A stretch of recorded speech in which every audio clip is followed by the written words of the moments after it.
Good morning, America. How are ya? Monday morning rail. We'll be 500 miles before the day is done. They call me the city of New Orleans. Good morning, America. I'm Denny Jelsma, and I'm at the world famous Jacksonville Terminal Railroad Museum in beautiful Jacksonville, Florida. And before we get started on our show and tell, this show is brought to you by Jelsma Graphics. They make all of the railroad embroidery clothing. Go to jelsma.com. Our site is up and ready to take orders.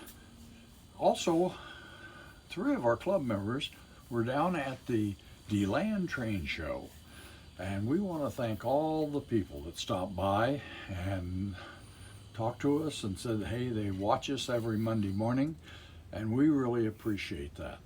With that said, show and tell starts right now. This morning's show and tell is another exciting program, and we're going to talk about the local passenger train. It was very, very important that they had local passenger trains from short distance, and they usually would come into a major city, and these local trains fed the mainstream passenger trains.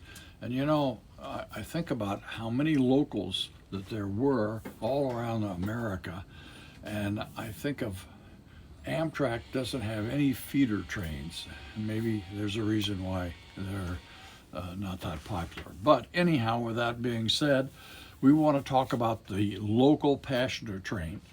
And one of the passenger trains that I want to talk about is the Milwaukee, Mandarin, and Perry locals. They would feed the Milwaukee's main passenger trains to Des Moines, Iowa. Perry was about 70 miles away from Des Moines, and Mandarin was 30, 40 miles north of Des Moines. And the Milwaukee's main line from Chicago to Omaha skirted right through the center of Iowa. As you know, I'm from the cornfields of Iowa, and I'm very prejudiced towards all the Iowa trains. But you never thought about Des Moines being a Milwaukee town, but Milwaukee spent a lot of money on advertising their trains, and especially the Hiawatha, the Midwest Hiawatha, and they had east and west trains, and they had the another train from Chicago to Omaha called the Arrow. And so if you lived in Des Moines and you wanted to go to Omaha, you would hop on the Milwaukee or the Rock Island, and more than likely, with all the advertising, Milwaukee had a good share of that market. And the same thing going east, if you wanted to go to, let's say, Cedar Rapids or Chicago, you could hop on a train in Des Moines and hop on the Mandarin local, and you would switch trains in the Mandarin or in the Perry, Iowa. And what I have here is a typical local passenger train, and this on here focuses on the 30s and the 40s, and they would run these locals from Des Moines to Perry or to Mandarin. They would have 2 a day, and so they actually had like 4 passenger trains of the locals coming in to Des Moines, and they always had head-in equipment because they naturally carried a lot of mail. They had the heavyweight coaches, and sometimes they would have a through sleeping car, but that would make into a day coach.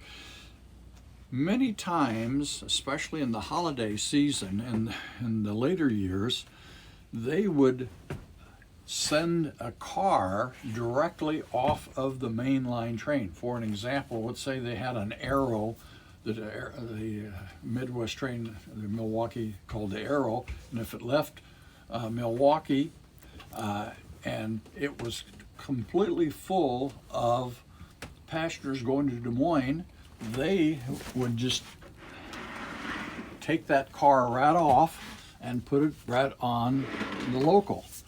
And they would do a switching mode in Mandarin or in Perry. If the train was coming from Omaha and it was totally sold out or pretty close, you didn't even have to change cars. And that was kind of unique that the Milwaukee had that. And like again, I said, a lot of people never thought about Milwaukee being a big player in the Des Moines market, but they really were. And you had a lot of advertisements, and their advertisement mostly was in the print, in the Des Moines Register newspaper. And so local trains played a very important part of making up named trains. Here in Florida, the Florida East Coast had a local from Miami to Jax, and you say local, but yeah, but it stopped everywhere, picked up people, went via East Palatka at the Bunnell, East Palatka, and then East Palatka back towards St. Augustine, and then into Jacksonville, and that fed the main line trains going north. And all over the state, another example in Florida was the Seaboard and the Atlantic Coast. They had sleepers that went to Venice and to Fort Myers and all the way to Bradenton. And so you didn't even have to leave your car. And especially in Venice, they always had two sleeping cars. And it was pulled by a doodlebug out of the Tampa area. And so the locals played a very important part in making up these main name trains. And so it's kind of forgotten history. We don't talk a lot about them, but here at the museum, we run a lot of locals as they were scheduled. And they're not always the prettiest train, but they really were very effective in getting the ridership count up. And so this is what you say here is the Milwaukee Mandarin local, or it could have been the Perry local from the Milwaukee Railroad in the Midwest in the cornfields of Iowa.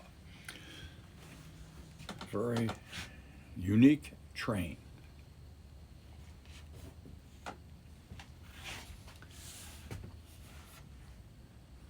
And that's what we have for our show and tell this Monday morning. And that's the way it is at the beautiful Jacksonville Terminal Railroad Museum in beautiful Jacksonville, Florida, where the sun always shines and running trains is always a pleasure, in air conditioning and heating comfort and peace and harmony.